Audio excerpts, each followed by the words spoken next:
I need to tell you, I've never been a drinker. I don't like the taste of alcohol. If I were somebody else, I have had colleagues who, when they tried to teach something like this, they'd laugh about it and they say, "Yeah, when I was in college, I used to get drunk every Friday night," or something stupid like that. And I can't say that because I've never been a drinker, like I said, and I've only been drunk 3 times in my life, and every time afterwards, I always thought it was the dumbest thing I ever did. And I haven't had a drink since 1976. Now, if you were born before 1976, okay. But if you were born after 1976, then I've been a teetotaler all your life. So that's what we're going to talk about right now. And we're going to talk about some of the people that have died from alcohol poisoning. Amy Winehouse, for example, um, drank herself to death. There was a guitar player, a blues guitar player named Gary Moore from Northern Ireland, who had a big hit uh, about 30 years ago. He drank himself to death. The majority of people worldwide drink alcoholic beverages, just to let you know. But of course, this doesn't include any of the Islamic countries where it is not allowed by Quranic law. That includes Indonesia, most of the Middle East. Um, it also includes Mormons in the United States. I'm not sure if there's anybody else. Most Baptists don't drink. China's alcohol consumption has doubled in the last couple decades. India's alcohol consumption has increased 50%. 23% of English boys and 27% of English girls 15 to 16 years old were drunk 3 times or more in the past month. It's a lot of drunk people. Russian men consume the equivalent of 6 to 7 bottles of vodka per capita per year.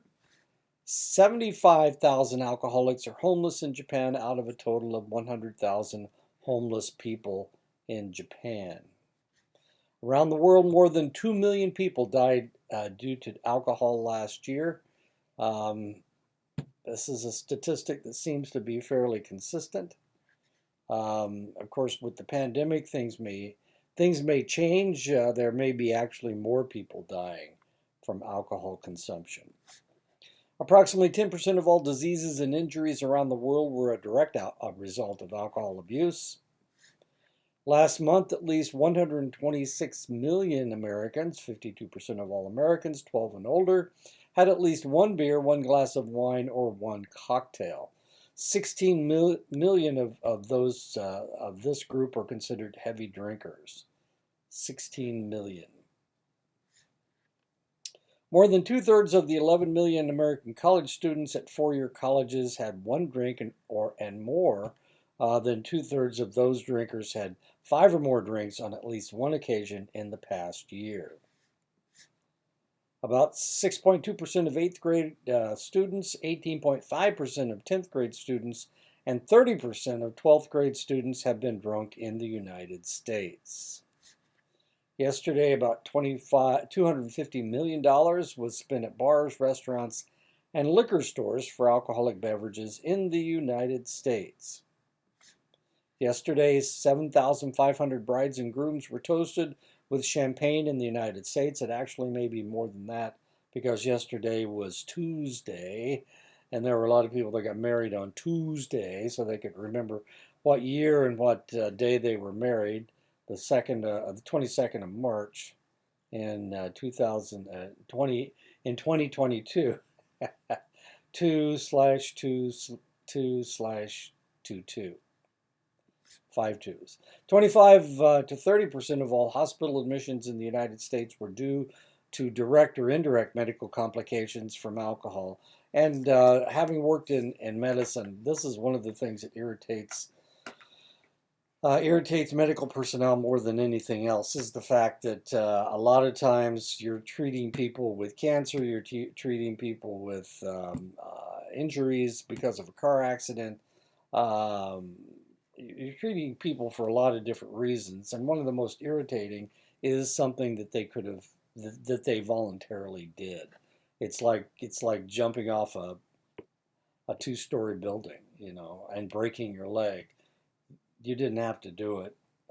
Sometimes you don't get hurt, and sometimes you do get hurt. Well, that's the way we feel about alcohol. About half the murder victims and half the murderers in the United States were drinking alcohol at the time of the crime. This is not really a dead person. More than half the rapes that occurred in the United States involved alcohol. This is not really a rape. This is a movie scene.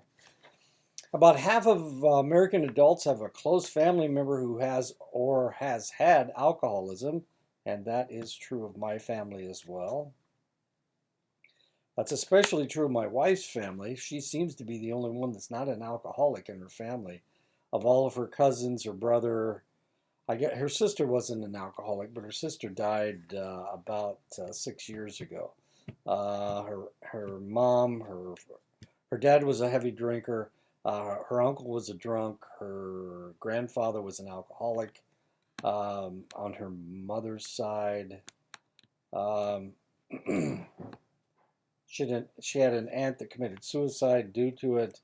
She just went on a vacation with one of her cousins, and that cousin drank to such excess that she passed out, and she had to carry her to her room.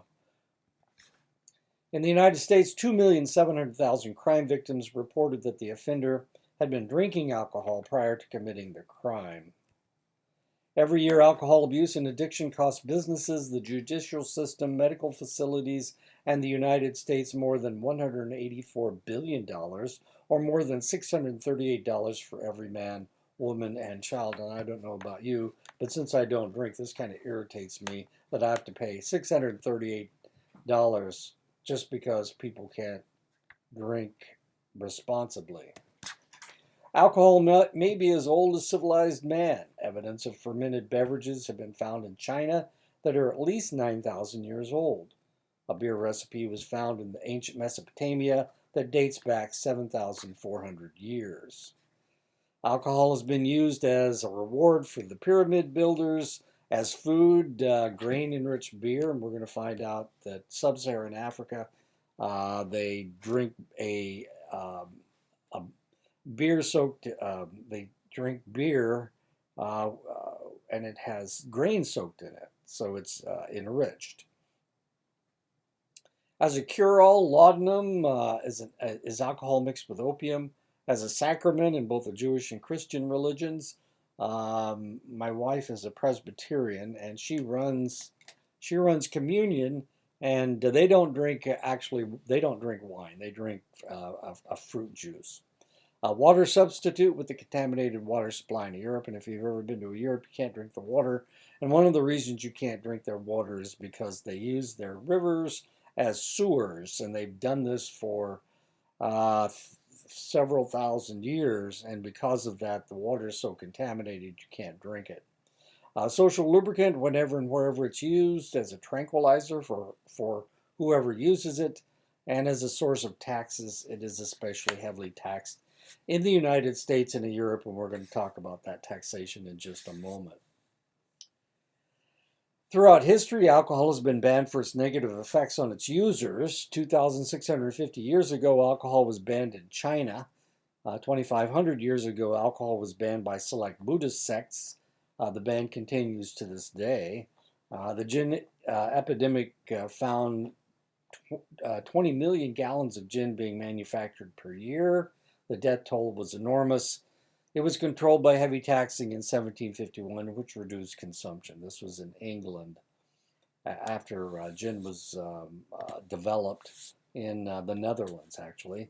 Prohibition in the United States with the 18th Amendment was ratified by 46 out of 48 states. By 1920, Iowa turned out that my home state, or not home state, well, where I'm living now, Iowa was the 29th state to ratify the amendment. It was repealed by the 21st Amendment in 1933 for various reasons. Alcohol prohibition or even control have often run into a stone wall. Attempts in sub-Saharan Africa to control beer consumption has been impossible because of the fairly nutritious homebrewed beer that provides a modicum of grain. The Pilgrims loved their grog. These are the people that at least white people celebrate on Thanksgiving Day. But they were uh, uh, tipplers. They drank a lot of alcohol.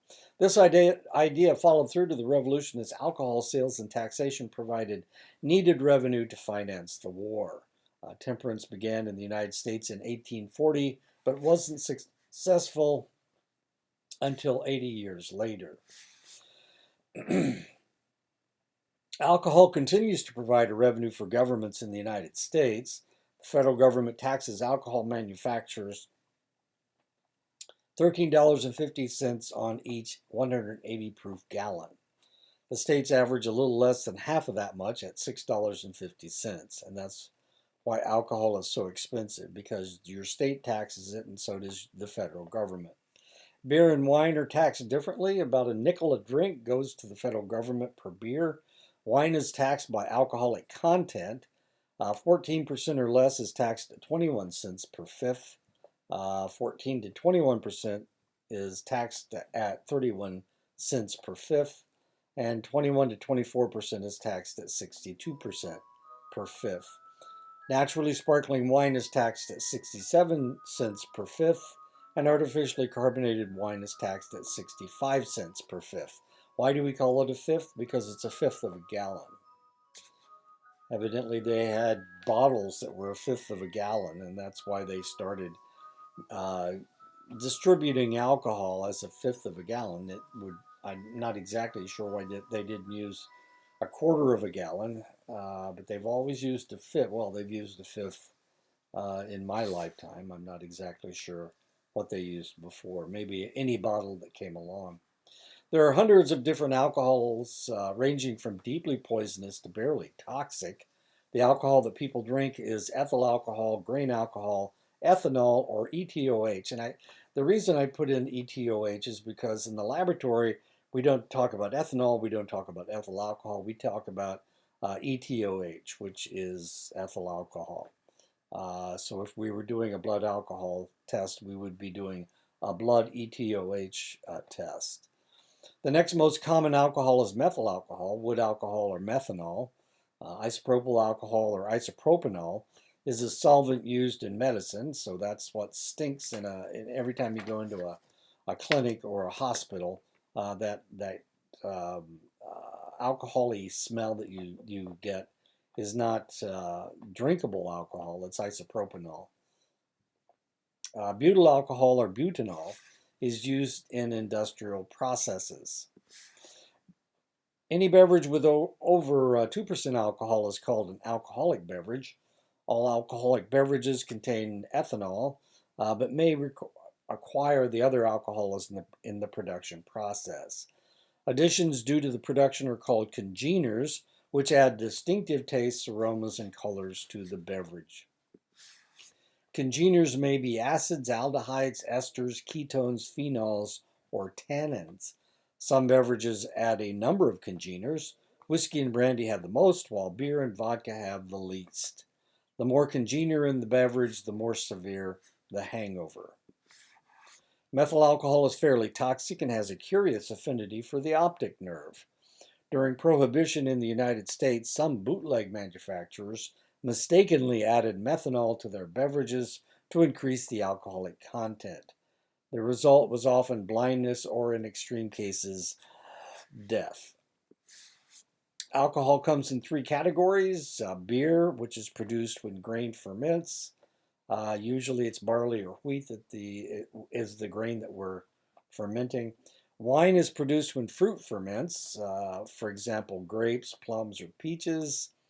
And distilled spirits are made from fermented grains. Whiskey is 40 to 50% alcohol. Tubers, vodka, 75% alcohol. Fruit, schnapps, palinka, which is a Hungarian drink, is 40 to 50% alcohol. Vegetables or any other plant, absinthe, tequila, mezcal. Rum is actually sugar. It is anywhere between 40 and 75% alcohol. It can be made from other fermented beverages. You can make distilled spirits from wine. I think that's called brandy, if I'm not mistaken. There you go. 5 ounces of wine equals 1.5 ounces of hard liquor, or 12 ounces of beer. Has the same amount of alcohol in it. Beer, the first indication of beer consumption comes from 10,000 years ago.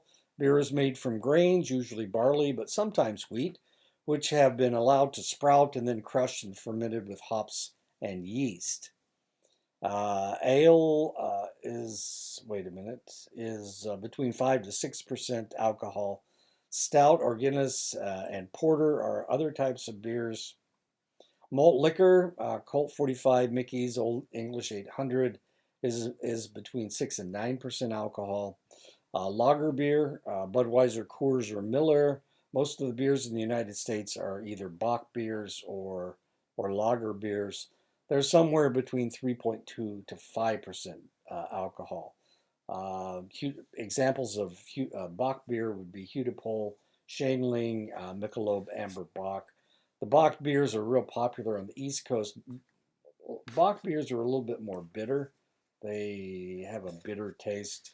I'm not a beer drinker, and I'm certainly not a connoisseur of beer, but I've had friends who were connoisseurs of beer, and they tried to explain all these things to me, and of course, I'm not real bright, and I didn't even want to think about what they tasted like.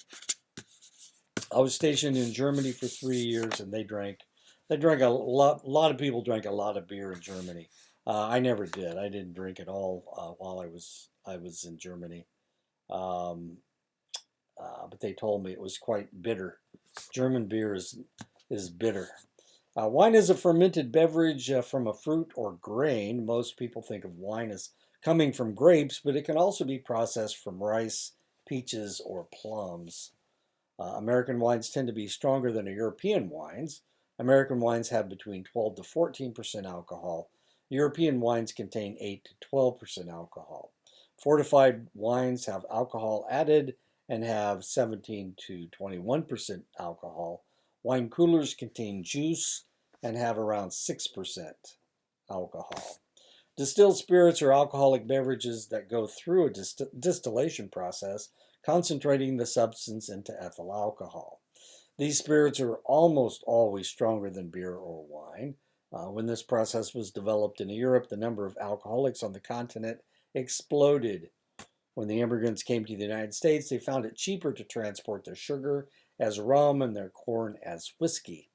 Alcoholism has been very high in the United States since colonial days, since well before colonial days. Ever since the Europeans came here, alcoholism has been fairly rampant. Europeans tend to drink much more alcohol than people in the United States.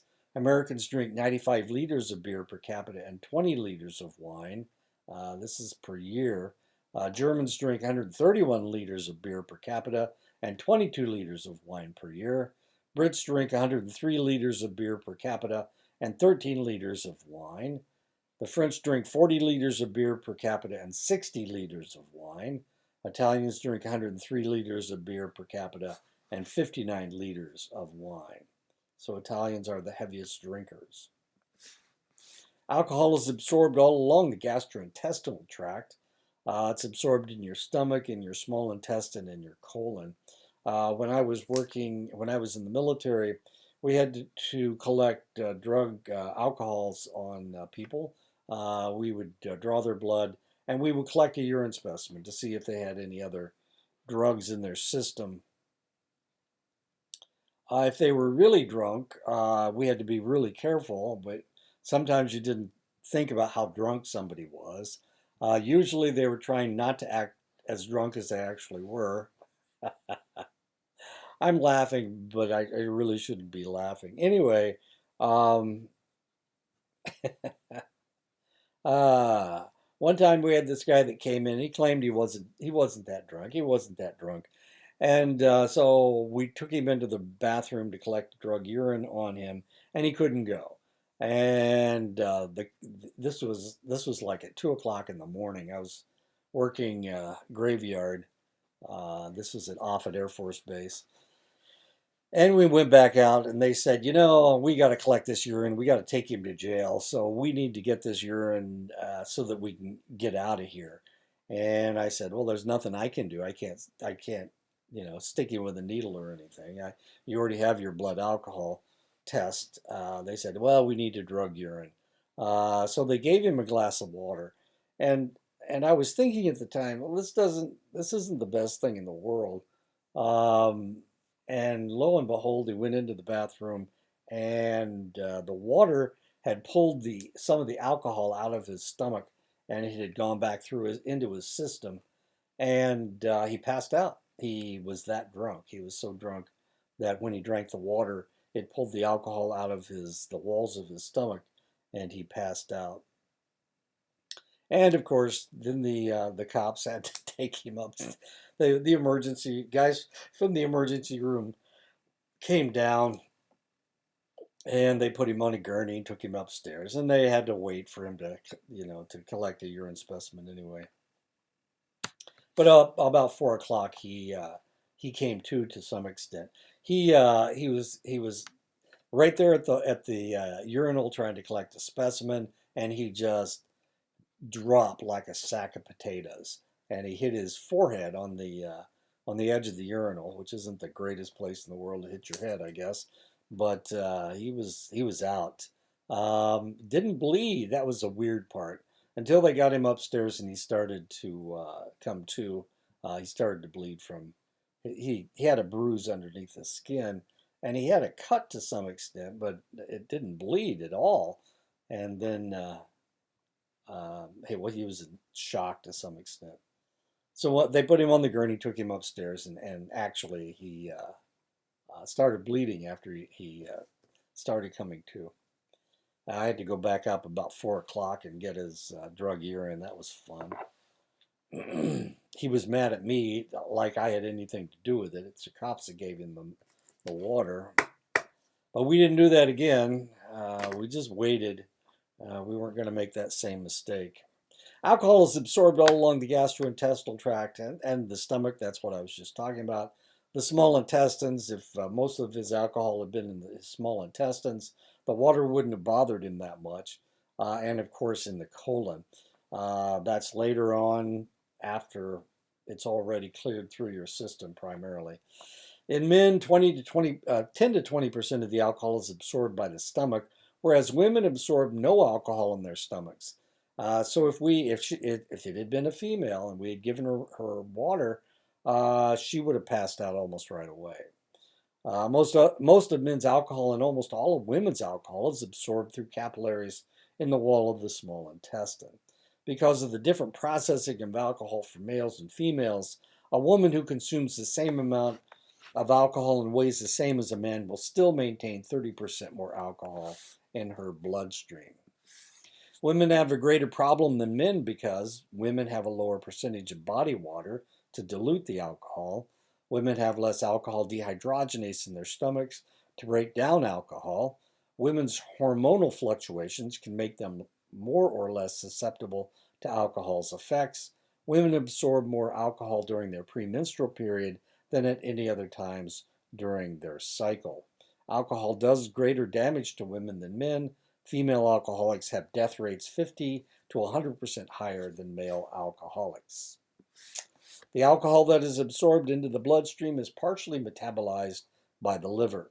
The alcohol that is not metabolized by the liver moves easily through the capillary walls and can enter any organ or tissue because the molecules are small, for one thing. It is water soluble, and it is also lipid soluble. Alcohol will readily cross the placental barrier and pass into the fetus's bloodstream. And strangely enough, from research that has been done since the 1980s, we know that alcohol has an affinity for brain tissue. It has affinity for adult brain tissue, but it also has affinity for a developing fetus. And that's not a good thing because it can really mess up the structure of the brain. And that's what fetal alcohol syndrome is all about. I was working in Omaha, at St. Joseph Hospital in Omaha, and part of St. Joseph Hospital is oh Boys Town Institute, and that's where they first discovered alcohol having such a strong affinity for fetal brain tissue at Boys Town Institute. After imbibing, the individual will have the highest concentration of alcohol 60 to 90 minutes after the last drink. Rate of absorption determines the degree of effects, which can be influenced by weight, body fat, body chemistry, emotional state, health status, temperature, and barometric pressure. This is something that you need to remember, 60 to 90 minutes.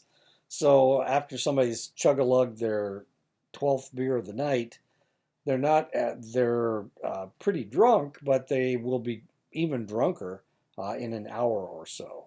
So if somebody has been drinking, it's good to let them sit for a couple hours before you let them try to do anything, drive or whatever.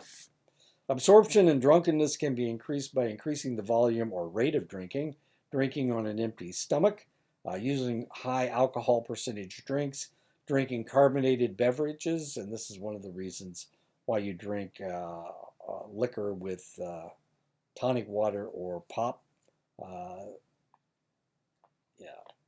or champagne. Champagne is carbonated as well. Or warming your alcohol. And this is one of the reasons why the Japanese drink sake warm. You can slow absorption or lessen the effects of alcohol by eating before or while drinking, eating something fatty, such as meats, milk, cheese, or any other fatty foods, diluting the drink with ice, water, or juice. 2 to 10% of the alcohol will be excreted before metabolism occurs. The remaining 90 to 98% of the alcohol is metabolized through oxidation by the liver and excreted through the kidneys and the lungs. In order of oxidation, it comes into the system as alcohol. The alcohol dehydrogenase breaks it down into acetaldehyde. The acetaldehyde dehydrogenase breaks the acetaldehyde down into acetic acid, and acetic acid is broken down by oxygen to create carbon dioxide and water. Acetaldehyde is a substance that resembles formaldehyde and is very toxic to the liver. So the first thing it does when it gets into your stomach is the alcohol dehydrogenase in the stomach breaks down the ethanol into acetaldehyde, a heavily toxic substance. It has been speculated that American Indians have a high alcoholism rate and advanced cirrhosis because of disruptions of the acetaldehyde dehydrogenase and alcohol dehydrogenase systems. This, along with the binge pattern of drinking, increases the likelihood of an unfortunate outcome for drinking with American Indians.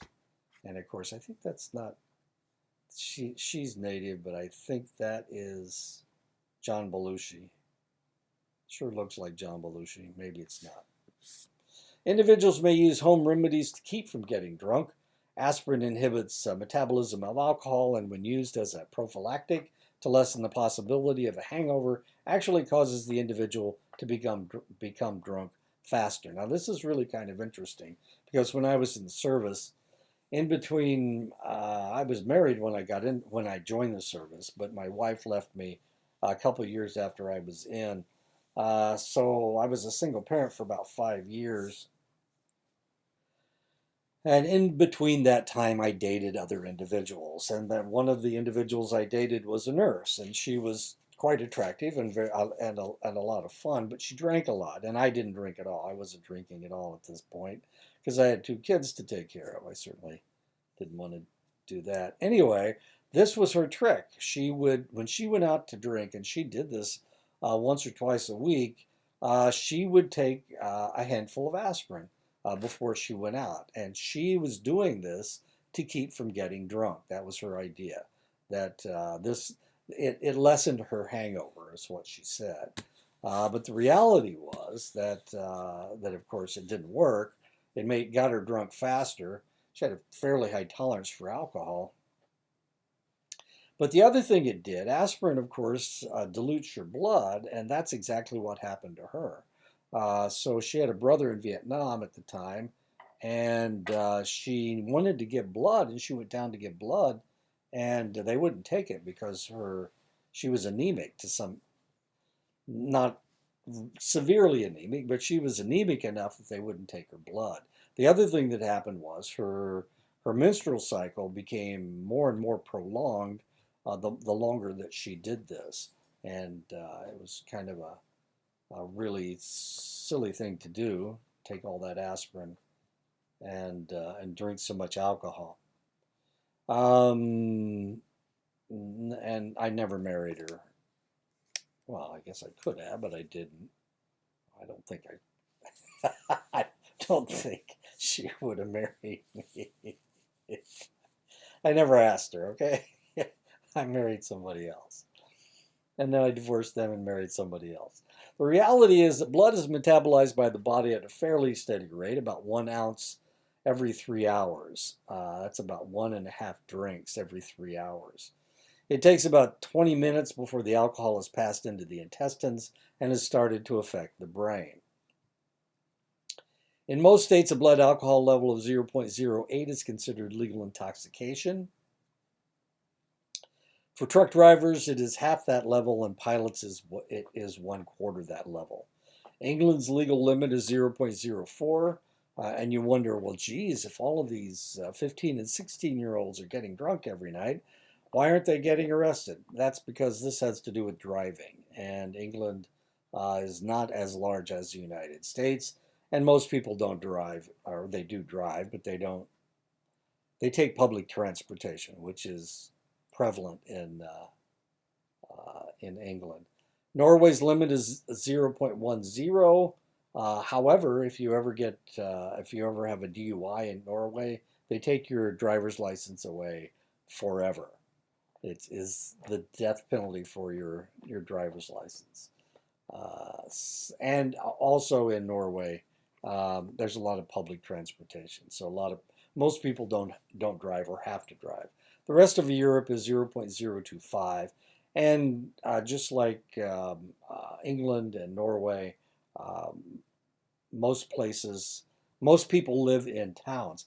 Was really kind of interesting. I was living in Germany in a small farming village outside of the base.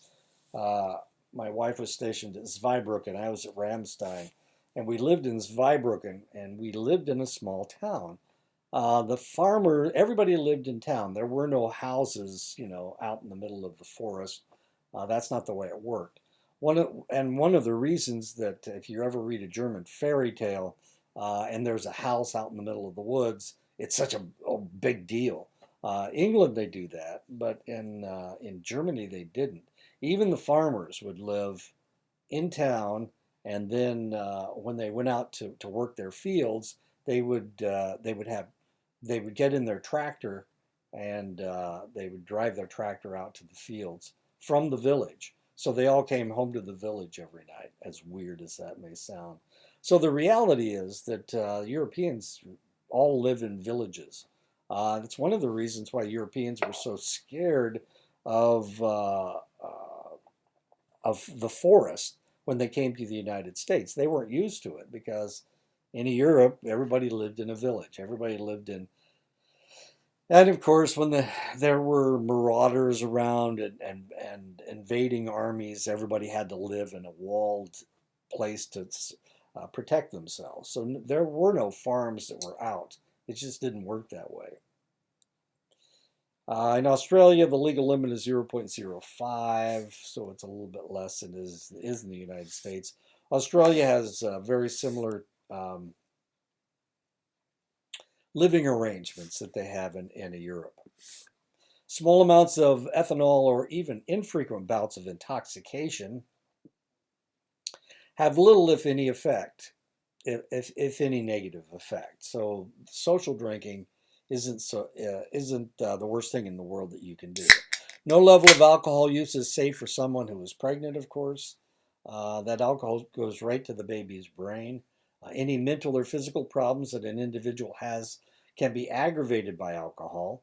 Some are allergic to alcohol and its congeners. Some have a high genetic or environmental susceptibility to addiction. Some have a history of abuse and addiction.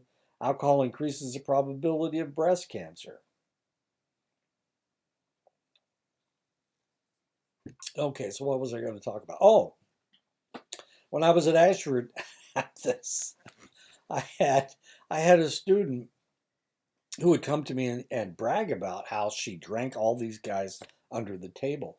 Turned out that she didn't react. She didn't get drunk from drinking alcohol, so she could drink all the alcohol she wanted, as weird as that is. But I told her that it was probably not the best idea in the world because while it's not getting her drunk, it's doing damage to her organs. I don't know if she took what I said to heart, but anyway, she was kind of an interesting character. She would come and brag about, oh, this guy was flirting with me last night. He said he could drink me under the table, so I got mad at him and I started drinking, and he was gone after a bottle of whiskey or whatever, vodka, or 15 shots of tequila or something strange. I mean, something that would kill anybody else. This lady could drink it and not have any effect. And here she is. She's in my office first thing in the morning. She had, she just had barely slept. She's still in the dress that she was in when she was at the bar, and there was no effect. They just she wasn't drunk even a little bit, as weird as that is. But this is, of course, she's an anomaly. There are some people that are not sensitive to alcohol. Therapeutic uses of ethanol used as a solvent in medications because it is fat and water soluble, as a topical disinfectant, as a body rub to reduce fever, as a pain reliever for nerve related pain. It can be used to halt premature labor in hospitals, of course. So you can give if a lady starts to go into labor, if you give her a drink of something alcoholic, potentially you can stop her labor. If she were in the hospital, of course, we would use magnesium sulfate. Why do people drink? They think it tastes good to quench their thirst, which doesn't make a whole lot of sense because alcohol evaporates fairly quickly, and you're more thirsty than you were before. It relaxes muscle tension to warm yourself. It dilates blood vessels and increases blood flow to subcutaneous tissue, and that's one of the reasons why a really good alcoholic will have a red nose, and you can see the blood vessels, the burst blood vessels in their nose. Red wines are full of antioxidants and work as an anti-inflammatory on the circulatory system. That's about the only good stuff I'm going to say about alcohol. 1 to 2 drinks per day reduces the incidence of heart disease and plaque buildup. It has an anti-inflammatory effect. It increases your HDL, that's the good cholesterol. It changes the interaction of the lipoproteins from LDL to HDL. It decreases tension. So 1 to 2 drinks per day, it actually is good for you. These effects are even true in the most serious alcoholics. These people die from or with enlarged hearts, cirrhotic livers, and damaged brains. Health benefits of alcohol in viable women. Drinking increases the effects of estrogen on bone loss, giving them higher bone mass. 1 to 2 drinks per day lowers the risk of stroke. Heavy drinking actually increases the possibility of stroke, but 1 to 2 drinks per day only lowers the risk of stroke. It can add to relaxation and decrease the time it takes to go to sleep. Alcohol reduces REM sleep and decreases dreaming, making the individual feel less rested the next day. Chronic drinking of alcohol increases the risk of sleep apnea. The nurse that I was talking about, the one that would take she drank beer every night. Anytime I was around her at night, she would drink. She would drink a beer to go to sleep, and she said it helped her go to sleep. But when she went out drinking, which she would drink a lot more than one beer, then she took the aspirin, and that's when she got herself in trouble. Not everybody has the same psychological effect with alcohol. It can depend on the environment used, the mood of the individual prior to drinking, the general psychological makeup of the user. It tends to lower inhibitions. It increases self-confidence. It promotes sociability. It calms you. It relaxes you. It sedates you. It reduces your tension. For someone lonely, depressed, angry, or suicidal, alcohol will act as a depressant. It deepens negative emotions with disinhibiting effects, makes you verbally aggressive, makes you physically aggressive. It can make you violent.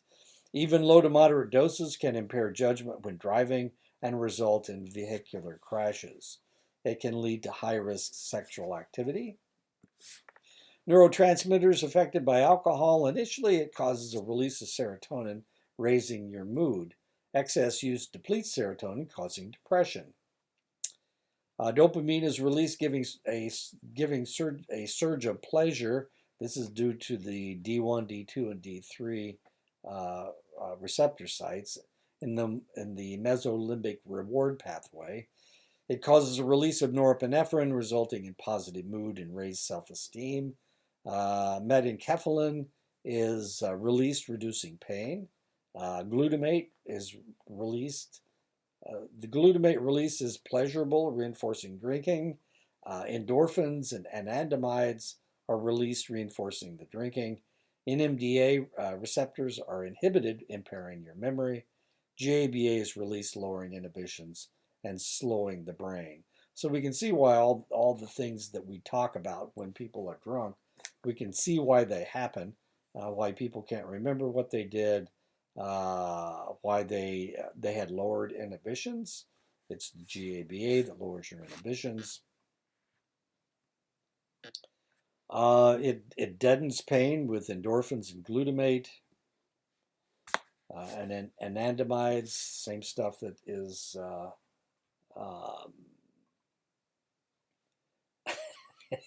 is stimulated when you smoke pot. Alcohol and sex at low doses, it increases your desire in both males and females. It can intensify orgasm in females, it decreases erectile function, and delays ejaculation in males. Now, I don't know if that's decreases erectile function. Decreasing erectile function, I'm thinking, is a negative thing. Delaying your ejaculation may be a positive thing, depending on what's happening, I guess. Alcohol has long been mythologized as a sexual lubricant, though its effects should not always lead to this reality. Unfortunately, among adolescents, 39% of males and 18% of females believe that a drunk female is fair game to have sex forced on her. 39%, that's a lot. That's close to 40%. This is close to 20% of females think it's okay for a young drunk female to be molested. That's a lot. High blood alcohol levels can cause intoxication, but experienced drinkers can mask the effects of alcohol for a brief period. That's what was happening with the drunk that came in that passed out after we gave him water. He was acting. He wasn't acting that drunk. He wasn't. He wasn't stumbling around. He wasn't slurring his speech. He was doing fairly well. The only way that you could tell he was drunk was that he was holding himself really stiff. So you could see that he was really concentrating on moving the way he should have. And he kept saying that he wasn't drunk. It was kind of interesting. We had an elevated chair, and he missed it the first time he tried to sit down in it. Didn't fall over, caught himself, but then he looked really carefully at the seat before. It was a lab seat, so it was elevated. so that you could sit up close to the counter, kind of like a bar stool. And but this one spun because sometimes you needed to do two things right beside each other, and you could just kind of swing back and forth. Anyway, he almost fell off of it the first time he tried to sit down, but then he concentrated really hard to sit down. Binge drinking is consuming 5 or more drinks in one sitting for males, and 4 or more drinks uh, in one sitting for a female. 44% of college students admit to being binge drinkers. 21% of college students admit to binging frequently. Binge drinkers between 21 and 25 average 18 binges a year. Binge drinkers between 18 and 20 average 15 binges a year. For many people who drink frequently, 5 drinks will not get them drunk. Heavy drinking is consuming 5 or more drinks at a sitting at least 5 times a month.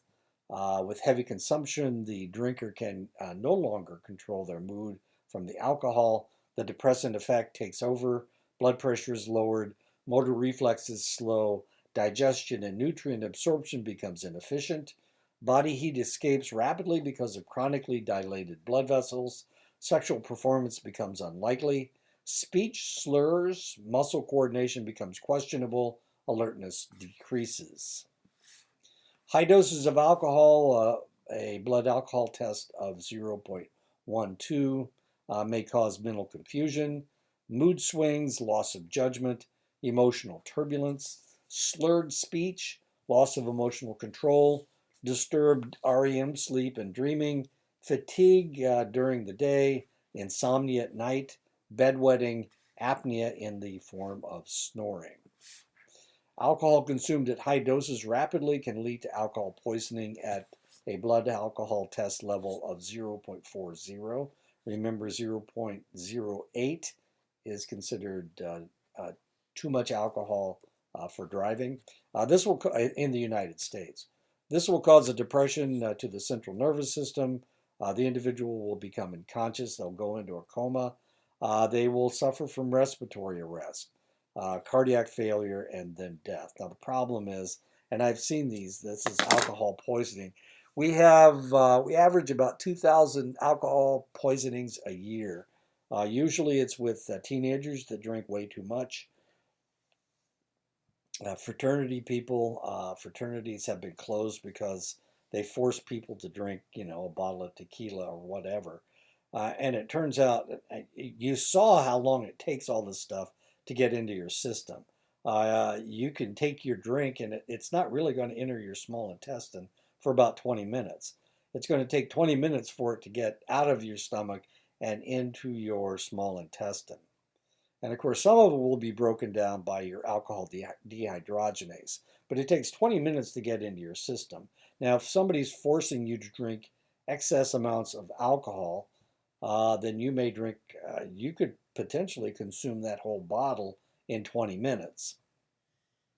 Once that alcohol gets into your stomach, there's nothing we can do. Well, we can make you throw up and throw up whatever you've got in your stomach. But there's nothing we can do about the alcohol in your small intestine. We can try to flush you out. We can give you an IV and try to dilute your blood. But that alcohol is going to go into your system, and there's nothing we can do. And I've been in on these fights to keep somebody who has drunk too much alive, and there's just nothing we can do. We can try lots of different things, but the probability is that once that guy passes out or young lady passes out, there's not a whole lot we can do. Once that alcohol goes into their small intestine, it's lights out. There's just nothing we can do. As sad as that is, I mean, what could we do? We could try to flush out their small intestine, but you can't get to their small intestine. You can get to their stomach. You can make them vomit, but there's no way you can get the alcohol out of their small intestine. You can give them something to give them diarrhea, but that usually causes diarrhea in the colon. doesn't have anything to do with your small intestine. It doesn't scoot anything through your small intestine. When other depressants are in the system, such as opiates or sedative hypnotics, metabolism is slowed and the possibility of death increases. Now, there's a possibility. I haven't worked in medicine for about 20 years, so there's a possibility they've got something now, some way to dilute this stuff out. But you read about alcohol poisonings in fraternities all the time, and I'm thinking that nothing has changed since I left medicine. With novice drinkers with a low tolerance, the deadly effects of alcohol will begin at a lower blood alcohol level, blood alcohol test level around 0.20. Respiration severely slows.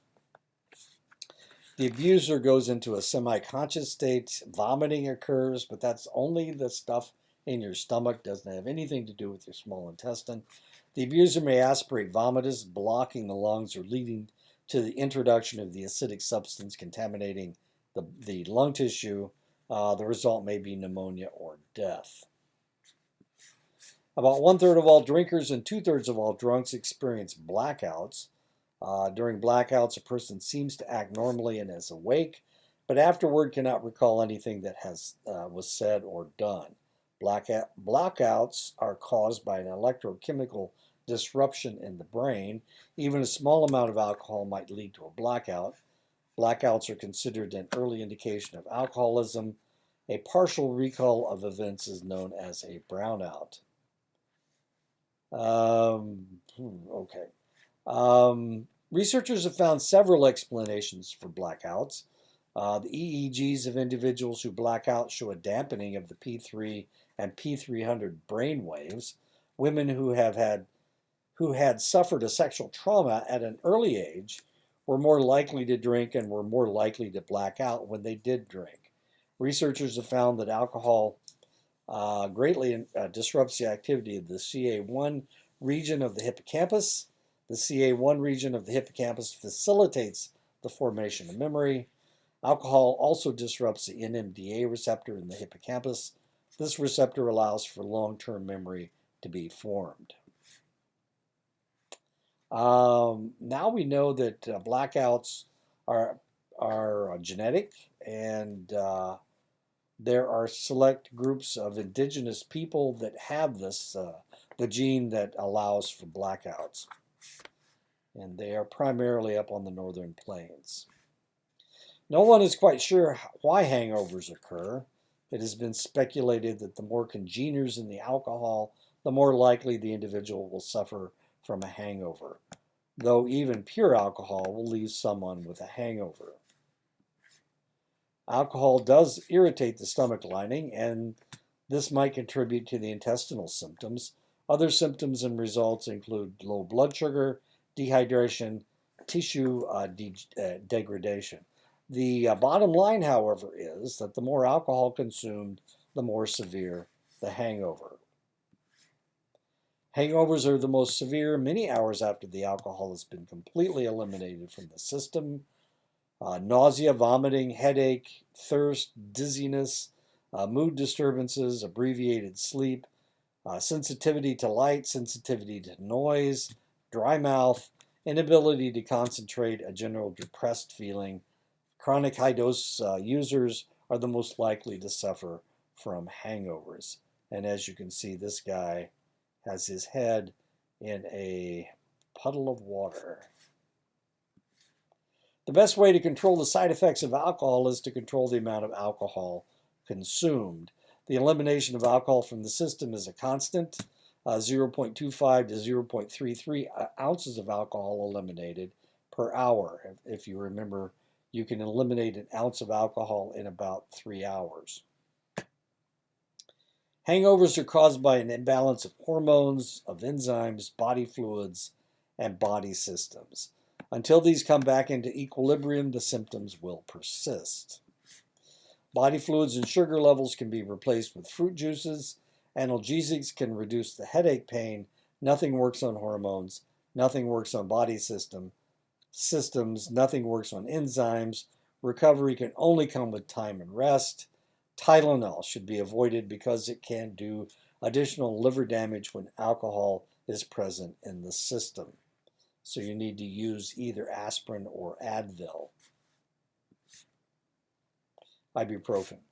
Chronic alcohol usage does more damage to the entire neurochemistry and cellular system of the body than any other psychoactive substance. Alcohol especially affects the digestive system and liver because it is the organs of these systems that deal with the alcohol in its purest form. It is these systems that are tasked by the body to rid the entity of this toxin. 80% of the alcohol is metabolized by the liver. High doses in chronic usage damages the liver and compromises its function. Gives you fatty liver, and then hepatitis, and then cirrhosis. Accumulation of fatty acids in the liver can occur after only a few days of heavy drinking. While abstinence will reduce the accumulated fat, constant abuse can lead to fatty livers. About 20% of alcoholics and heavy drinkers will develop fatty livers.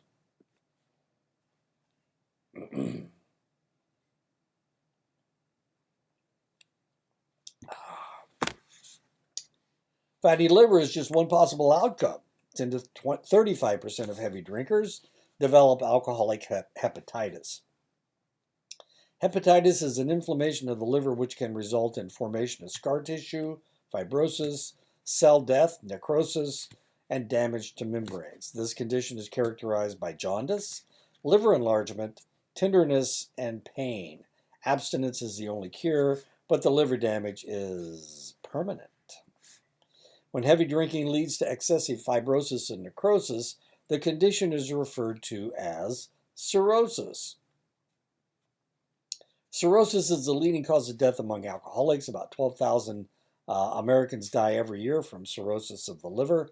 The cirrhosis is not only caused by the alcohol, but the metabolites of the alcohol that are actually more toxic than the alcohol. The free radicals and the acetaldehyde. You know, that stuff. This is what they're talking about when they're talking about pickling your liver. You can take a vegetable and you can put it in alcohol, and it pickles the alcohol, or pickles the vegetable. Well, you're doing exactly the same thing with your liver. It usually takes 10 years of steady drinking to achieve cirrhosis. 80% of all cirrhosis in the United States is caused by alcohol. 2.5 times more men die of cirrhosis than women. Hispanics seem to be the most sensitive to the cirrhotic effects of alcohol, followed by African Americans and then by whites. One of the things you need to remember about Europeans or white people is that these people are professional drinkers. They've been drinking for between 8 and 10,000 years. So all the individuals that were sensitive to alcohol, they died out a long time ago. So most white people have a heritage of drinking alcohol. Just because somebody is a Baptist today or a Mormon doesn't mean that 200 years ago or 500 years ago they didn't have relatives who were fairly severe alcoholics, especially if they lived in Europe where you can't drink the water and you have to drink. The only thing you can drink is something that kills all the bacteria in the liquid that you're drinking, and that would be alcohol. Rates of cirrhosis in the United States have waxed and waned along with popularity of alcohol in the culture. Before Prohibition, 17 out of every 100,000 people suffered from cirrhosis. In 1932, at the end of Prohibition, the level dropped by more than half to 8 per 100,000. By 1973, the disco era, the level was back up to 14.9 per 100,000. The disco era, people were drinking mixed drinks. That was really popular. Drinking a beer or drinking mixed drinks. If you watch a movie from the 1970s that deals with disco, you'll see that everybody's drinking some fruity drink. Remember, if you put a carbonated beverage in with a hard liquor, then it gets into your system a lot faster. and the hangover will be worse. So that's what was going on during the disco era. People were going to discos and getting wasted. Of course, sometimes they were drinking because uh, they're so embarrassed to go out on the floor. There's always somebody better than you, but the more alcohol you drink, the less you see that person. By 2004, the level had dropped again to 9.0 per 100,000. So right after Prohibition, so now or in 2004, and I'm not sure what the cirrhosis level is right now. I can look it up. Let's go ahead and look it up very quickly. Uh,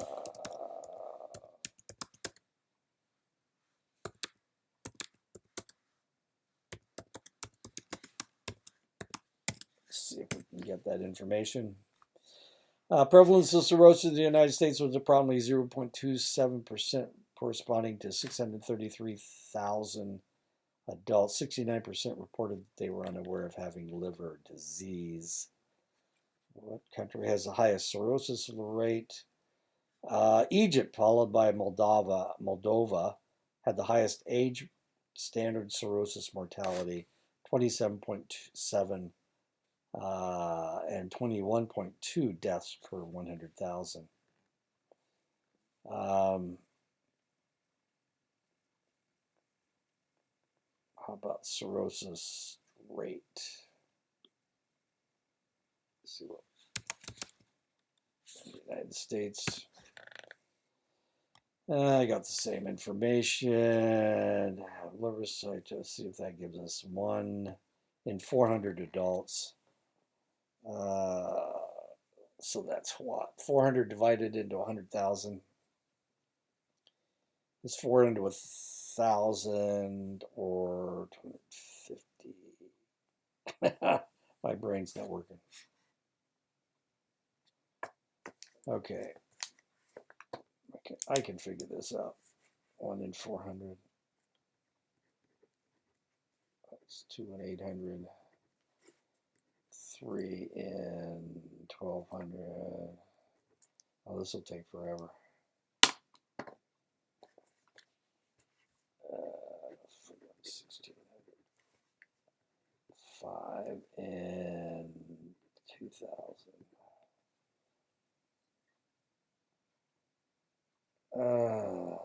So that's 250. No, that can't be right. 25 per 100,000. That's people with cirrhosis, not dying. All right. That was fun. Other countries, especially European countries, have rates of cirrhosis that eclipse that in the United States. We just saw Egypt and Moldova. Kazakhstan, 23.9 per 100,000. Germany, 15.4 per 100,000. Italy, 13.9 per 100,000. Spain, 12.2. France, 12.1. Japan, 7.2. United Kingdom, 6.4. Australia, 4.6. Israel, 4.9. And Greece, 3.4. Low doses of alcohol actually aid in digestion. Moderate to excessive doses induce overproduction of stomach acids, which causes the delay of the emptying of the stomach. Excessive use can cause gastritis, which is inflammation of the stomach, inflammation in the esophagus, inflammation in the small intestines, inflammation of the pancreas, known as pancreatitis, which is caused by blocked ducts or overproduction of digestive enzymes.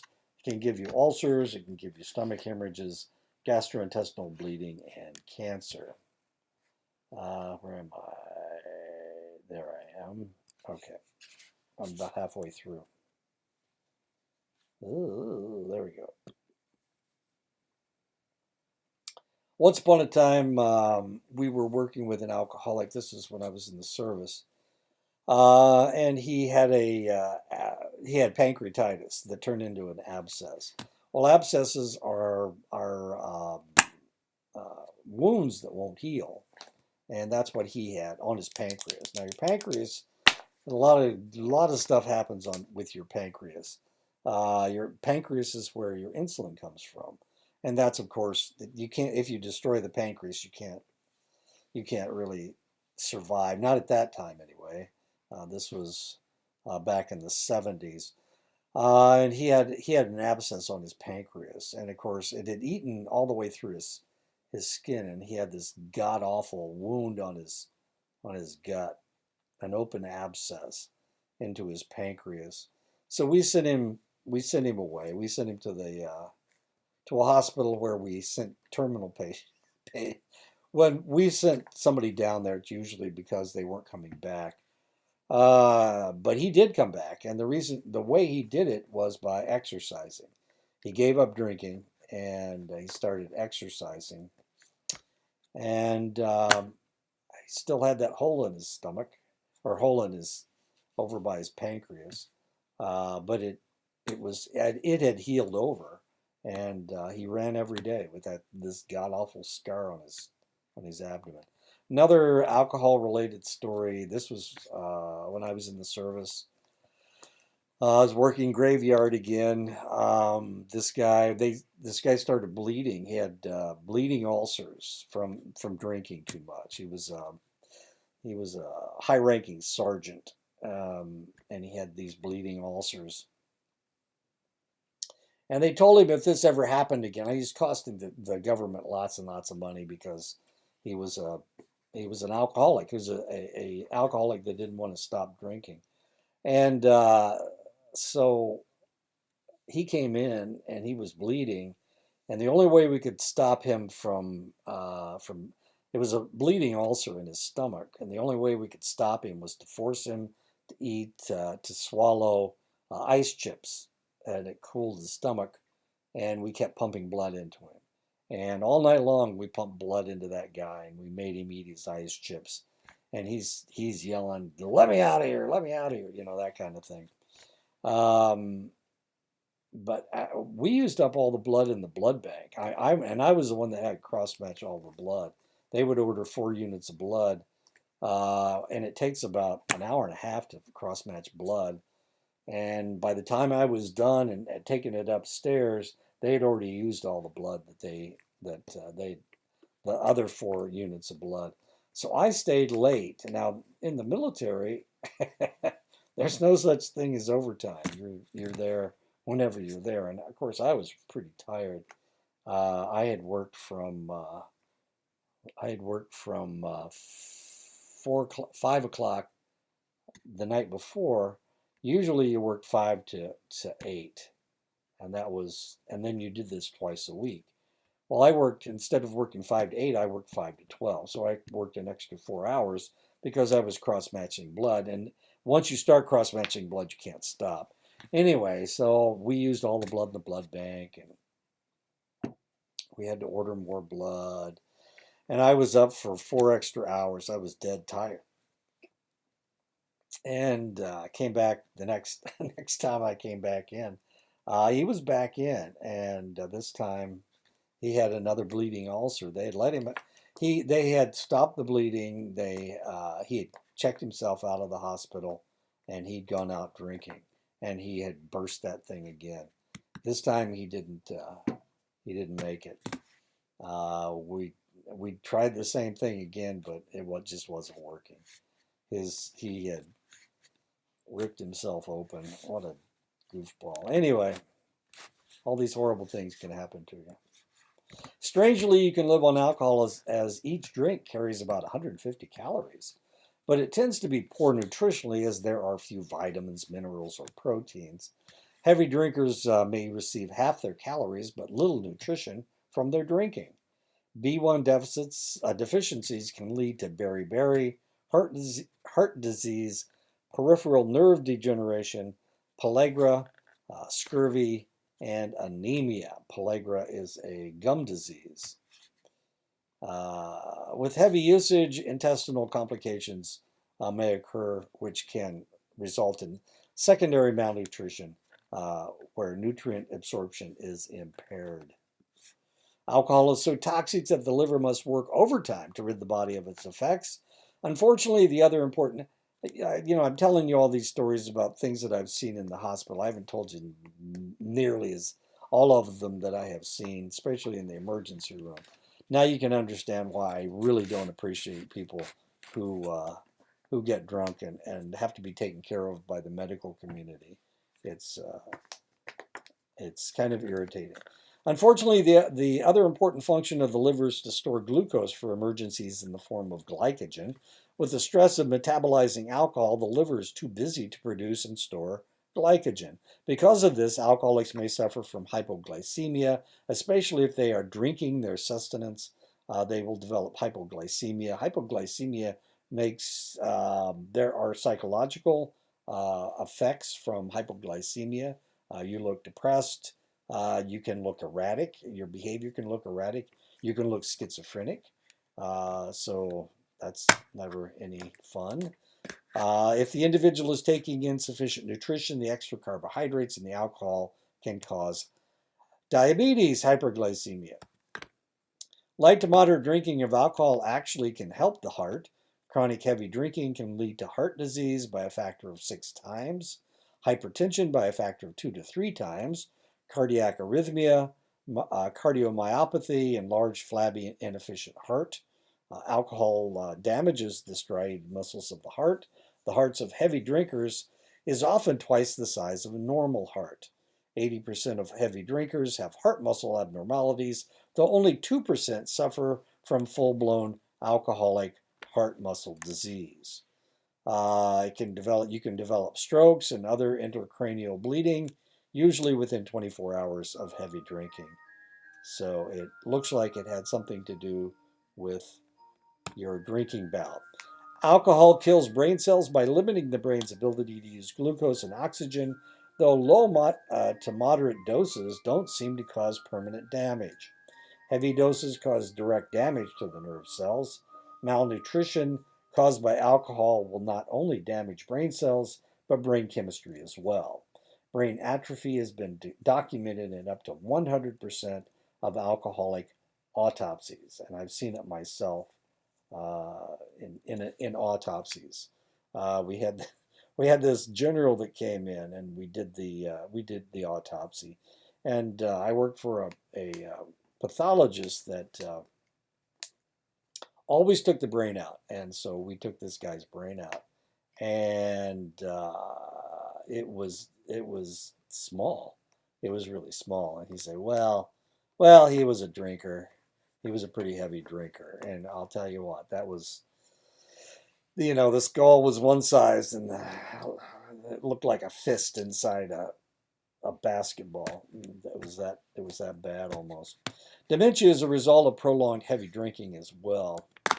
Heavy drinking can lead to 2 serious brain maladies, Wernicke's encephalopathy. Delirium causes a delirium imbalance, visual problems, and ataxia. Ataxia is the inability to coordinate movements in your lower extremities. So it looks like you can't walk around. You seem uncoordinated. And the other is Korsakoff's psychosis. This is actually a psychosis. The individual seems to be disoriented all the time. They have memory failure, and they have what is curiously known as confabulation, where they will repeat false memories as if they remember them. Epilepsy is also related to heavy alcoholic intake. Epilepsy is 10 times more prevalent among alcoholics than people who do not drink. The reproductive system and sexual desire are also affected by alcohol, whereas light drinking actually lowers inhibitions and increases desire and the intensity of orgasms. Heavy drinking decreases desire and lessens the intensity of orgasms. Research with heavy female drinkers found that 36% only had orgasms 5% of the time. Chronic drinking can inhibit ovulation, decrease gonadal mass, delay menstruation, cause sexual dysfunction, promotes infertility, increases the chances of spontaneous abortion. The reproductive system and sexual desire are also affected by alcohol, whereas low to moderate drinking can lower inhibitions and enhance the psychological aspects of sexual activity in men. Chronic heavy use can lead to the inability to perform sexually.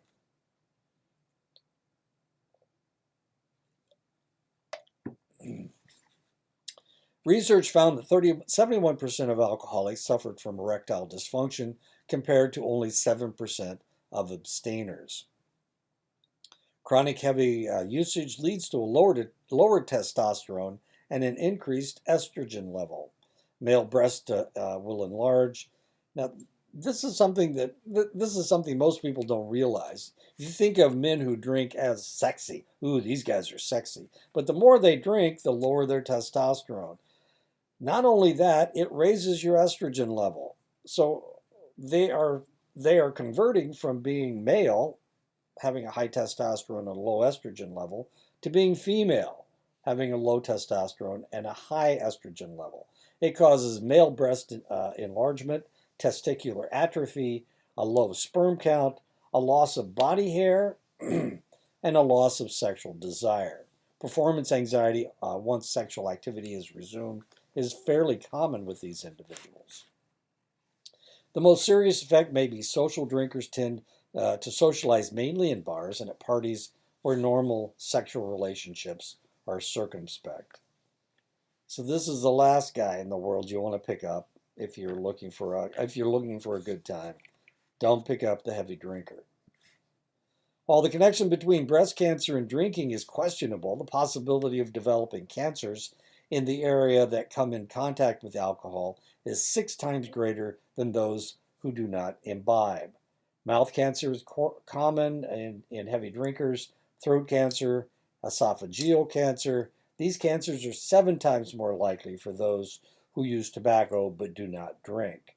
For people who drink and smoke both, the possibility of developing these cancers increases by a factor of 38, and also, of course, liver cancer. Alcohol leaches minerals from the body, leading to a greater risk of fracture.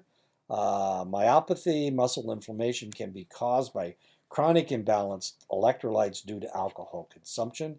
Dilation of blood vessels near the skin can lead to a chronic reddish complexion, while the toxic effects of alcohol may lead to the thinning of the skin, acne rosacea, psoriasis, eczema, and facial edema.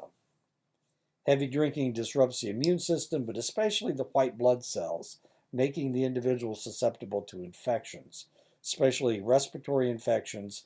Tuberculosis is fairly common, and pneumonia. So we have just been through a pandemic. A lot of the individuals that were suffering, who caught COVID-19 and suffered, had a difficult time recovering from it, were people that drank heavily, because it lowers your immune system. It decreases the number of white blood cells. Chronic heavy usage of alcohol can make the individual a great deal of fun. They have memory problems, they have hallucinations, they are paranoid, severe depression, insomnia, intense anxiety, amnesia, and potentially blackouts. Due to damage to the frontal lobes and hippocampus, the individual often has problems with concentration and implanting new information in their brain. On the average, heavy drinkers reduce their lifespan by about 15 years. There are 140 million drinkers in the United States. Of those, 10 to 12% will become alcoholics. 14% of male drinkers and 6% of female drinkers will become alcoholics. Men become alcoholics at a younger age than women do. 20% of all drinkers, heavy drinkers, consume 80% of all of the alcohol. My second wife was an alcoholic. I didn't know that when I married her. She was a recovering alcoholic at the time. But I was so boring that she decided she would rather be a drunk. She had she relapsed is what she did. And once she relapsed, she didn't want to have anything to do with me. I looked different to her. I was okay. I was okay when she was sober, but when she was drunk, I was probably the most boring person in the world. And she never came back. She just left and never came back. Once she went off the wagon, she never came back. And I saw her later on. Um, we were in Lubbock, Texas at the time, and then I got married to somebody else, and we went to Europe on an assignment, and I saw her in Europe. She was stationed at Schusterberg in Holland, and I was there at a softball tournament, and I saw her again, and she was drinking fairly heavily at that point and trying to get pregnant, which was kind of stupid, but anyway, as things worked out, she did get pregnant. She had an ectopic pregnancy, which is kind of sad. Anyway, eventually she had a set of twins. She stopped drinking before she came back to the States. Actually, that was one of the conditions. They didn't want her to. She had two assignments there, so she was in Europe for 6 years, and they told her she couldn't come back to the States unless she dried out. And she did. She dried out. So, yay. Alcohol production and usage has been controlled by financial factors since before the beginning of the United States. And just like slavery, its detractors have been screaming into the wind. Founding father Dr. Benjamin Rush, what I mean about slavery, they tried to stop slavery from the very beginning of the United States, but the Southerners wouldn't allow them to do that. And it's the same way with alcohol, but of course, alcohol is slavery was only in parts of the United States, but alcohol was everywhere. Founding father Dr. Benjamin Rush warned of the deleterious effects of alcohol as early as 1804. Dr. Thomas Trotter was coming to the same conclusions at about the same time, but their administrations fell on deaf ears. In 1941, Dr. E.M. Jellinek and Carl Bowman developed a classification of the different forms of alcoholism. The comfortable classifications of alcoholics has changed over time as the understanding of the addiction process has progressed. According to a recent reclassification by the National Institute on Alcohol Abuse and Alcoholism, constructed in 2007, there are 5 subtypes of alcoholics based on 6 criteria: your family history, the age of onset of drinking and problem drinking, the patterns of craving and abuse, the use of additional drugs, and your mental conditions. Subtype 1, young adults, 31.5% of U.S. alcoholics are of this subtype. They are characterized by relatively low rates of simultaneous drug abuse and other mental conditions, low rates of family alcoholism, and they rarely seek any kind of alcoholic treatment. Subtype 2, young antisocial, 21% of U.S. alcoholics are young antisocial alcoholics. They are usually in their mid-20s with precocious onset of regular drinking and alcohol-related issues. Over 50% come from families with alcoholism problems, and about 50% have an antisocial personality disorder and a major depression, bipolar disorder, and anxiety problems. Over 75% will smoke cigarettes and marijuana, and a large percent had cocaine or heroin addictions in the past. More than 30% of them will look for help. Subtype 3, functional alcoholics. Functional alcoholics represent 19.5% of U.S. alcoholics. Usually middle-aged, well-educated, with stable jobs and families. Approximately 33% present a multi-generational family history of alcoholism. About 25% presented major depressive illness during their lifespan, and about 50% were smokers. Subtype 4, intermediate familial. 19% of U.S. alcoholics are intermediate familial alcoholics. They're middle-aged and coming from multi-generational alcoholism. About 50% have presented clinical depression and 20% bipolar disorder. Most of them smoke cigarettes, and about 20% abuse cocaine and marijuana. Just 25% will look for a cure. Subtype 5, chronic severe alcoholics. 9% of U.S. alcoholics can be categorized as chronic severe. The majority are middle-aged individuals with early onset of drinking and alcohol-related issues, with high rates of antisocial personality disorder and criminality. 80% presented multi-generational alcoholism. They were the most prone to psychiatric conditions and drug abuse. 70% of them looked for help, forming the main category in the alcoholic treatment. The coexistence of psychiatric and drug abuse issues were linked with severity of alcoholism and the date of beginning the treatment. Help seeking was found to be relatively rare. People choosing mainly to attend Alcoholics Anonymous meetings and participate in other 12-step programs. Family studies have shown that there is a hereditary influence on alcoholism. The same genes that potentially lead to addiction also may express a proclivity to become an alcoholic. And of course, this is DRD2A1 that we have talked about in other chapters.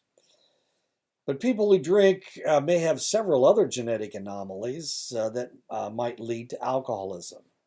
Many Asians have an aldehyde H2 gene that encodes aldehyde dehydrogenase. Because the person doesn't have as much of the enzyme to rid themselves of toxic alcohol, they become ill when they drink. Half of Japanese and many other Asians have more efficient alcohol dehydrogenase and less efficient aldehyde dehydrogenase, which leads to a buildup of acetaldehyde, which in turn creates a toxic level of acetaldehyde, resulting in flushing of the face, tachycardia, headaches, edema, hypertension, and vomiting. Other indicators that heredity strongly influences alcoholism is such characteristics that run in families or groups, such as a tendency to have blackouts, greater initial tolerance to alcohol, an impaired decision-making area of the brain, a major shift in personality during drinking, an impaired ability to learn from mistakes, retrograde amnesia, low level of response to alcohol, cirrhosis, and alcoholic psychosis. The environment that an individual inhabits can have a strong influence on whether they drink alcohol. Factors that can lead to alcohol abuse include child abuse, alcohol or other drug abuse, abusing parents, friends or relatives, chaotic familial relations, peer pressure, and extreme stress. And one of the reasons that my ex-wife was a alcoholic was because she was molested by her brother for a number of years before she finally graduated from high school and got away from it. One of the most powerful environmental factors in alcohol or drug abuse is sexual, physical, or emotional abuse at a young age. In one study looking at 275 females and 556 male alcoholics, 20% of the men and 50% of the women said that they had been subjected to physical or sexual abuse as a child, as happened to my ex-wife. When someone drinks alcohol, their brain-body neurochemistry changes. The brain-body will try to protect itself from the effects of alcohol by developing a tolerance to the substance. The drinker will develop metabolic tolerance by metabolizing alcohol more efficiently. The liver of the drinker will manufacture more enzyme to break down the alcohol and the metabolite acetaldehyde. This also accelerates the breaking down of other drugs, including prescription medications.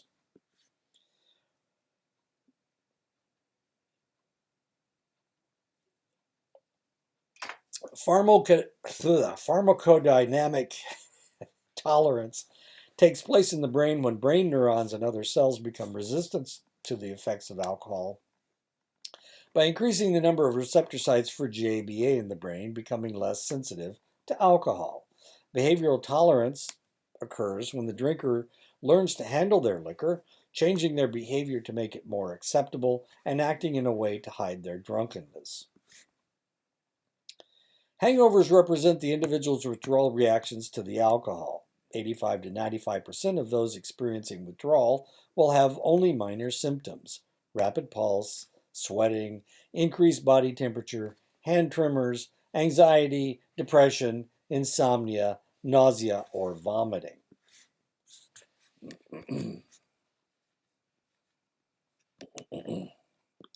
5 to 15% will experience life-threatening major symptoms of withdrawal. tachycardia, transient tactile, auditory, or visual hallucinations and illusions, psychomotor agitation, grand mal seizures, delirium tremens. For individuals going through alcohol withdrawals, delirium tremens and seizures are the most severe and life-threatening effects. Before modern medications to ease the sufferer, 35% of people going through severe symptoms died. With modern techniques, the mortality rate still approaches 5 to 15%, and if left untreated, the rates increase to 10 to 20%.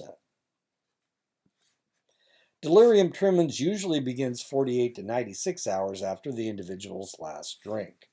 The DTs can last from 3 to 10 days, with some serious cases extending into 50 days. Individuals who have gone through the DTs before seem to fear the powerful and frightening hallucinations that they suffer more than any other symptom. Severe symptoms develop after prolonged heavy drinking, 48 to 87 consecutive days of heavy drinking.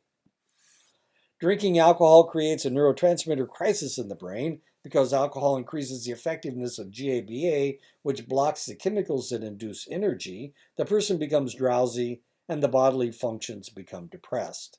The brain, however, compensates by increasing the energy chemicals and creating a state of hyperarousal.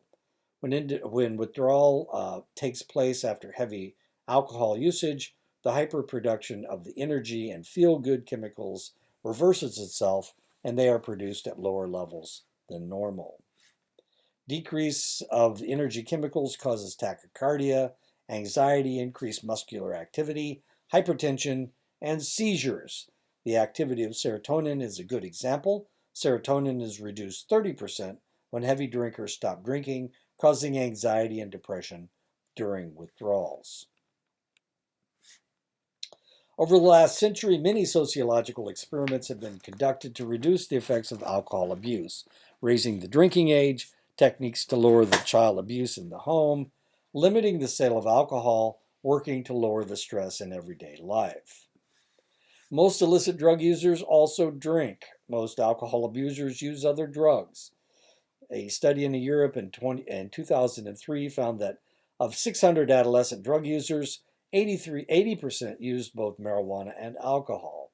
A similar study in the United States of adolescents in treatment found that 96% used alcohol with other drugs. A study in 2006 in the United States found that among heavy drinkers, 32.2% used illicit drugs at the same time. 80 to 95% of drinkers also smoke cigarettes, while 70% of alcoholics are heavy smokers as compared to 25% of the general population. Tobacco and alcohol are used to facilitate social situations. When alcohol and marijuana are used together, it accelerates relaxation. Drinking before using cocaine will prolong and intensify the effects of cocaine, though it increases the predisposition for violence. Alcohol will facilitate an individual's ability to come down off of methamphetamines. Compulsive gamblers drink while gambling or gamble while drinking, one or the other. When talking about alcohol and marijuana, what in the world? What? What are you talking about? Go away. Oops, sorry. Alcohol and marijuana, when they first legalized marijuana in Colorado, my son was working in a bar in Denver. And one of the things that nobody thought about was, well, when you mix these two together, so a lot of times people pass out. So what would happen is they weren't allowed to smoke inside the bar. So what would happen is they would sit outside and smoke pot and get stoned, and then they'd come in and they would drink. And one of the things that would happen is that if they weren't really careful, if the bartenders weren't really careful, and they started giving them the drinks that they ordered, then pretty soon they would pass out. Well, one of the laws in Colorado is that if somebody passes out at your bar, then you have to call an ambulance, and that's what my son did. Of course, my son doesn't smoke and he doesn't drink very much at all. and he was pretty upset. He voted against legalizing pot in Colorado. Eventually, he left, but he would just call the ambulance right away. The owner of the bar got mad at him because he followed the law, and eventually, of course, he lost his job and had to find another job, and eventually he left the state because it was just a bad situation all around. But they would have one or two people pass out every night. Unfortunately, many times people with mental disorders will use alcohol to relieve their symptoms. Among men and women who are alcohol dependent, 4% suffer from bipolar disorder, 4 times the figure for the general population. 5.3% of the general public suffer from major depression, while 28% of the people diagnosed with alcohol dependence suffer from major depression. 16.4% of the general public suffer from anxiety, while 37% of alcohol dependent people suffer from the malady. However, it is difficult to draw direct parallels between alcohol and mental illness because the effects of alcohol mirror or can create mental problems. Heavy drinking disrupts the neurotransmitters in the reward pathway that lead to feelings of well-being. Opioid peptides, dopamine, serotonin, and GABA. In one detox center, 70% of the alcoholics were originally diagnosed as suffering from depression. After abstinence of a month or more, the depression diagnosis had dropped to 30%. Any psychiatric diagnosis must always take into account the possibility of drug-induced symptoms. Individuals diagnosed with antisocial personality disorder show symptoms of impulsivity, lack of remorse for causing harm, inability to learn from mistakes. These same symptoms are found in drug abusers, including alcoholics. 80% of those diagnosed with antisocial personality disorder develop substance dependence. If a mother drinks during pregnancy, especially the first trimester of her pregnancy, there is a great possibility that the alcohol will do damage to the fetus, and she is more likely to miscarry, cause infant death. Alcohol intake during pregnancy is the leading cause of intellectual disability in the United States. Surveys of pregnant women in the United States shows that 12.4% drank during some alcohol during several months of their pregnancy, 4% used in binge patterns, 0.7% were heavy drinkers, 18% smoked cigarettes, 4.3% used illicit drugs at least once. One study of 293 infants born with fetal alcohol syndrome and alcohol-related neurodevelopmental disorders in Portland, Oregon showed 89% were using alcohol with at least 2 other drugs, 49% were using alcohol with cocaine, 100% were smokers, most were single mothers, most were high school dropouts, most had a history of sexual and or physical abuse, many had a history of drug or alcohol abuse in the family, many had learning disabilities that may have come from substance abuse effects when they were in the womb. In a study of fetal alcohol syndrome at the University of Washington, 2 groups of infants were followed into adolescence. By the age of 5, 38% of the children's biological mothers had died of alcohol-related causes. That's more than 1 out of every 3 had died. By the time the group reached adolescence, 69% of the biological mothers had died of alcohol-related causes. That's almost 70%. That's 7 out of every 10 had died by the time their kids reached adolescence. Adolescence is 13. Alcohol consumption during pregnancy can cause 3 varying degrees of problems. Fetal alcohol syndrome, which is retarded growth, facial deformities, problems with heart and limbs, central nervous system involvement, potentially lowered IQ with a range of 20 to 120, and a mean of 79. Alcohol-related neurodevelopmental disorder ARND, alcohol-related birth defects, ARBD. All three of these problems are referred to as fetal alcohol spectrum disorder. And that's what it looks like. Here's a normal child. As you can see, this is the corpus callosum, this chunk of meat right there in the brain. It is a connector between the two hemispheres of the brain. This is a baby that has fetal alcohol syndrome. As you can see, that's it right there. There's nothing else. That's it. This is what a normal baby's brain looks like. This is what an FAS affected child's brain looks like. And you can see the difference. Look at all the brain surface of the brain. And look at the surface of this brain. Wow. A child who suffers from the less severe forms of FASD, ARND, or ARBD may have an IQ ranging from 49 to 142 with a mean score of 90, though they will have more problems.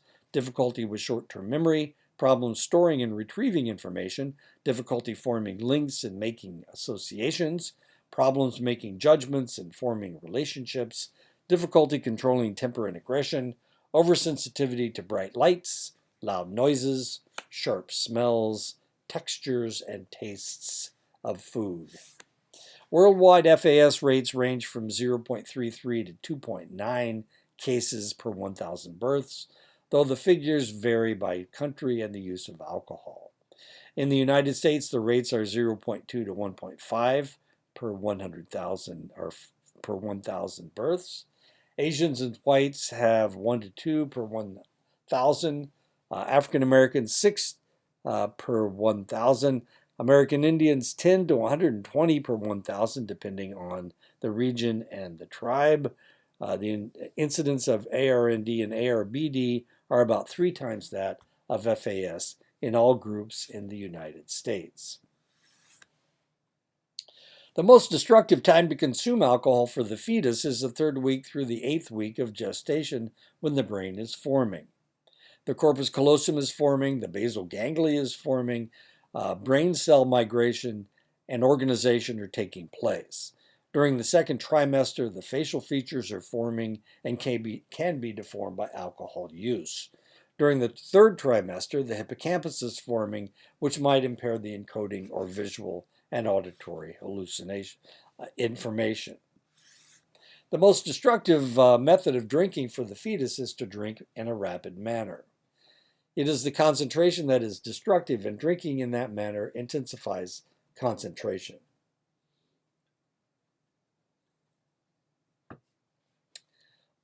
Studies have shown that 7 drinks per week is the minimum baseline for negative neurodevelopmental effects. But if the mother is consuming all of their alcohol in a binge pattern, the pattern becomes more important than the volume. During the growth period, alcohol contact for 4 hours is enough to kill brain cells. The only logical drinking pattern for a pregnant woman is total abstinence. Alcoholic fathers can also transmit mutated genes in their sperm due to the consumption of alcohol. While this can't lead to FAS, male children can suffer from other intellectual and functional deficits, impaired verbal skills, impaired thinking processes, impaired planning skills, problems with visual spatial skills, problems with motor skills, memory deficits, and learning impairment. Alcohol interferes with the main inhibitory neurotransmitter in the brain, GABA, which reduces inhibitions. People with pre-existing aggressive tendency will become more aggressive with the use of alcohol. 30% of the victims of violent crimes report that the perpetrator had been drinking alcohol before the offense. 15% of robberies, 26% of aggravated assaults, 50% of homicides. When arrested, alcohol levels of probationers was 0.18. When arrested, alcohol levels of local jail inmates was 0.20. When arrested, alcohol levels of state prisoners was 0.28. And remember, 0.08 is the legal limit for drunk while driving. In a study from Memphis, Tennessee of domestic violence calls, 92% of the perpetrators had consumed alcohol the day of the disturbance. 67% of the perpetrators had used cocaine the day of the disturbance. Half had used alcohol and or cocaine, often during the last 30 days. Alcohol encourages the release of pent-up anger, hatred, and desires that are normally controlled by society. The drunk's moral judgment and reasoning are impaired by the alcohol. 34 to 74% of permanent perpetrators of sexual assault had been drinking before the assault. 30 to 79% of the victims of sexual assault had been drinking prior to the assault. In 2005, 40% of the motor vehicle fatalities involved alcohol. That's 16,885. 90% of these situations involved a blood alcohol test level of 0.08 or higher. 275,000 injuries occurred at the same time. However, an aggressive advertising campaign and more aggressive sentencing for DUI infractions has reduced traffic fatalities by 18%. How stupid can you be? 1 in 4 drunks drive within 2 hours of their past drink. On any given weekday night between 10 p.m. and 1 a.m., 1 out of every 13 drivers is legally drunk. On weekend mornings between 1 to 6 a.m., 1 in 7 drivers is drunk. Of convicted DUI perpetrators, 61% drank beer only, 2% drank wine only, 18% drank liquor only, 20% mixed their drinks. Alcohol-related crashes cost an estimated $148 billion in the United States every year. A blood alcohol test of 0.08 is the legal limit for driving under the influence. The individual does not have to show impairment to be found guilty. 0.08 is legal everywhere in the United States except for Utah, and in Utah it's 0.04, I think. It is estimated that only 1 driver is arrested for every 300 to 1,000 drunk driving trips. What has worked over the years to reduce traffic deaths due to alcohol, lowering the legal inebriation levels from 0.10 to 0.08, imposing immediate license revocation for individuals whose ethanol levels exceed the legal limit, increasing legal drinking age from 18 to 21, maintaining zero tolerance for youth under 21 who are caught DUI. This has reduced crashes involving youth 17 to 50%. Impounding or towing vehicles of DUIs, requiring mandatory treatment for DUI absentees. Dram Laws. Those who serve are liable for a customer who becomes intoxicated. 22 states have dram laws and 14 have limited dram laws. Both Iowa and Illinois have active dram laws that makes a proprietor actionable if a patron causes an injury. Medical reports involving alcohol. 15 to 25% of emergency room patients reported the use of alcohol, especially those involved in fights, assaults, and falls. Alcoholics are 16 times more likely to die in falls and 10 times more likely to be burned or die in a fire. 31% of boating fatalities had a blood alcohol test of 0.10 or more. 40% of industrial fatalities and 47% of injuries involved alcohol. Alcoholics commit suicide at twice the rate of the general population. This is true. What a victim of suicide looks like: they're white, they're male, they're middle-aged, they're unmarried, they have a long history of drinking. Culture determines how an individual will consume alcohol.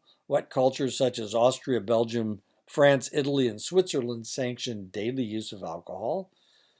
Integrate social drinking into everyday life. They serve watered down wine to children with meals. They drink more beer and wine than dry cultures do. Dry cultures, such as they have in Denmark, Finland, Norway, and Sweden, restrict alcohol use with heavy taxing. They consume more distilled spirits, 50% more. They are characterized by binge drinking, particularly males on the weekend. Mixed cultures, such as that in Canada, England, Germany, Ireland, and the United States, demonstrate patterns of binge drinking, have a higher incidence of violence to women than either the wet or the dry counties. Russia has had an alcohol-soaked culture for 500 years. Vodka is traditionally drunk between meals in large quantities. A form of prohibition that started in 1985 resulted in illegal manufacture and 11,000 alcohol poisoning deaths. The male life expectancy actually rose in Russia during the Prohibition period. As soon as Prohibition ended, alcohol poisonings increased to 40,000 per year. The male life expectancy dropped by 6 years in 1 year. So what are we talking about here?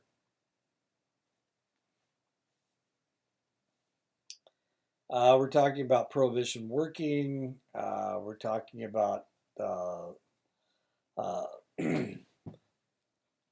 life expectancy going up when alcohol was banned, and then going way back down when drinking wasn't banned. In England, 70% of the population drinks regularly. 2/3 of the consumption of alcohol is in the form of beer, usually warm with darts. Recent attempts to curb the destruction of alcohol on the British public has been in the form of prohibiting happy hours, allowing the pubs to stay open past 11 p.m. to reduce the need for binge drinking, encouraging the English to reduce average consumption to 3 drinks a day instead of 6 drinks a day. On the average, men drink more per drinking episode than women. Men also tend to have more adverse social and legal effects from the alcohol. Women tend to increase their drinking after they have passed 30 years of age. Even when they are dependent on alcohol, women drink a third less than men who are dependent. Hereditary factors seem to be stronger in women when it comes to alcohol. Female alcoholics have 50 to 100% higher death rates than male alcoholics due to cirrhosis of the liver, circulatory disorders, suicides, and accidents. The younger an individual starts using alcohol or tobacco, the more likely they will have a problem with the substance later in life. 6.2% of 8th graders have been drunk in the past month. 18.8% of 10th graders have been drunk in the past month. 30% of 12th graders have been drunk in the past month. The immaturity of the adolescent brain can lead to unwise decisions. When disinhibiting factors of alcohol is thrown into the mix, the individual is more likely to drive drunk, unplanned pregnancy, and sexual aggression. Drinking during adolescence leads to limited emotional growth. College students or adolescents into their junior year, 44% of our best and brightest admit to binge drinking. About half of the binge drinking college students admit that their grades fall into the C to F range. Many also admit to missing class on a regular basis. A national study showed a direct correlation between the number of drinks consumed per week and the individual's grade point average. Women are more sensitive to the deleterious effects of alcohol on the grades. 86% will show the same pattern of drinking that they developed in high school. By graduation, the college-educated drink less than their non-college attending peers. Males binge more than females, 48 40.6% compared to 40.9%. 50.2% of white students binges compared to 34.4% of Hispanic students, 26.2% of Asian students, and 21.7% of blacks. Fraternity residents binge at 75.4%. Dormitory residents binge at 45.3%. Off-campus residents binge at 54.5%. Married residents binge at 26.5%. College drinking leads to 1,700 deaths per year, 690,000 physical assaults, 599,000 injuries, and 97,000 sexual assaults. Intelligence about drinking doesn't increase with age. 2,500,000 Americans have alcohol-related problems as patterns developed sometimes as pre-adolescent can continue into old age. Alcohol can deplete bone density, especially in women who tend to be more susceptible to osteoporosis. Surprisingly, about 1/3 of all older people who drink didn't start until they were older. Asians and Pacific Islanders have the lowest alcohol consumption rate of any of the major racial or ethnic groups in the United States. 4% of the adult population are heavy consumers. Filipino and Japanese Americans are the most likely from this group to drink heavily. Koreans have the highest number of abstainers. African Americans have the second lowest percentage of heavy drinkers in their population at 4.2%, compared to whites at 7.4%. Only 40.8% of black males drink monthly compared to 56.5% of white males. Peak drinking seems to occur after the age of 30. Explanations for high levels of abstention among blacks may be their long history of strong spirituality and matriarchal family structure. 8.1% of the Hispanic population consume alcohol at a heavy rate. Heavy alcohol use is highest among Mexican Americans. Past month use runs at about 46.7%. Binge drinking runs at about 25.8%. 6.2% of Hispanics can be classified as alcohol dependent. American Indians, Alaska Natives have drinking rates that greatly vary by region of the country and tribal affiliation. The heaviest drinking appears to occur among the Northern Plains tribes. Of the 10 leading causes of death, 5 are directly connected to the alcohol abuse. Unintentional injuries, diabetes, liver disease, and cirrhosis, suicide, and homicide. Unintentional injuries is third, diabetes is fourth, liver disease and cirrhosis is sixth, suicide is eighth, and homicide is 10th. For American Indian Alaska Natives, alcohol-related motor vehicle deaths are 5.5 times higher than the general population. Cirrhosis of the liver is 4.5 times higher. Alcoholism is 3.8 times higher. Homicide is 2.8% times higher, and suicide is 2.3 times higher. And that is it. Finally. Long chapter. Talk to you next week, or maybe I won't. Oh, don't forget we've got spring break coming up. I think it's the 7th through the 14th or something like that. 7th through the 14th of March. So I'll talk to you. I will talk to you next week. Oh, maybe I won't. I guess this we're going to cover this chapter for a couple weeks.